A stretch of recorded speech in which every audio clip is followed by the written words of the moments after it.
But I promised you I'd talk to the rigger extraordinaire who sort of keeps the top part of this boat running. Andrew Henderson, aka Hendo. How are you, man? Thanks for having me. Yeah, no problem. Good to see you. Good to see you. Listen, you've been with this boat since the beginning, as the lead rigger, I guess. What sort of, I mean, do you work on projects this big all the time, or what sort of different things does this bring to the challenges? Yeah, we've been pretty lucky. I mean, we've been involved with quite a few big boat projects prior to this one. So with Leopard and Oats, we had a lot of experience with those sort of boats before we came to this. So we had a few ideas that we were able to develop for this boat. So what did you have to do differently on this boat compared to Oats or what Alpha has or those boats? Well, this has a heap more riding moments. So we were dealing with much bigger loads. So essentially, all the lock sizes went up, and in general the loads went up quite a bit. So we were dealing with bigger rope sizes, bigger loads throughout the boat. So it was a bit of a challenge in that regard. So all the bodies of the locks changed, and a lot of the dynamics of the boat changed. So we had to sort of adjust our game plan a bit there. What do you like cordage-wise? What sort of have you found to be essential to be? Are you using ducks on everything? Are you using? Pretty much, yeah. I mean, we started out.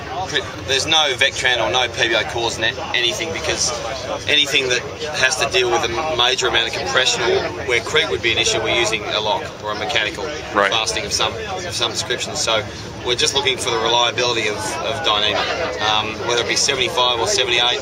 When we started the boat, 90 wasn't on the market, but I'm sure we'll be seeing plenty of that on the boat in the next couple of months. What about, like, I know the boys over in Palma talked a few months back to us about sort of custom rigging things they're doing, where they're laying the braids differently for specific winches. And yes. Are you doing a lot of that too? We are. I mean, most of it occurs in the lock strops. A lot of development happened through the Volvo, for which we're involved a small part in, and heat setting of lock strops, and the way that the fibre alignment happens is really important. To get the fibres aligned so there's no off-axis fibres is really important with lock strops, just so that once they come under load, that you give them the fibres the best chance of reaching their maximum load potential. Right.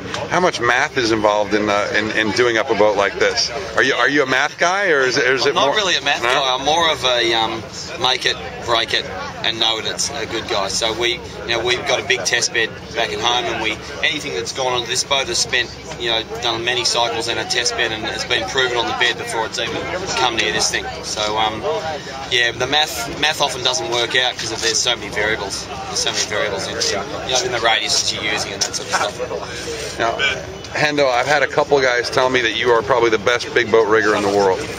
Whether that's true or not, I don't really care. But you know what? They're guys I respect. So tell us about Dark Horse. This is your company, your rigging company, full service, operating out of Sydney under the Anzac Bridge. Tell us about it. What do you guys do? Where do you go? Who's involved? Well, we tried to just do project-based stuff and try and get involved with boats like this, because it seems to be where the leading edge of rope technology is moving.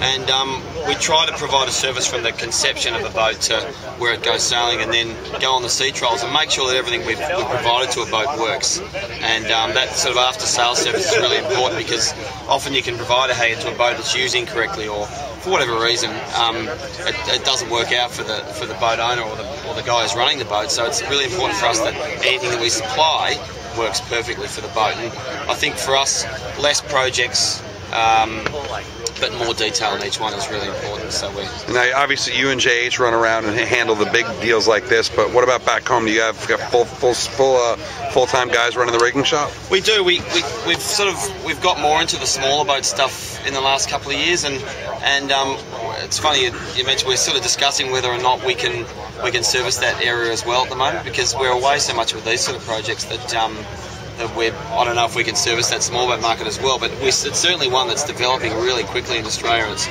very interesting market, so we'd like to be able to do that.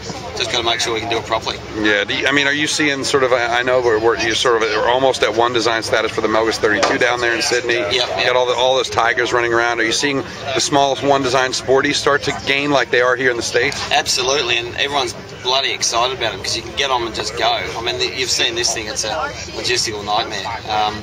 But equally, it's a huge amount of fun when you get the thing rolling. So, for the guys in Sydney to be able to jump on a boat and just go for it is just priceless. So, I think everyone's really enjoying that.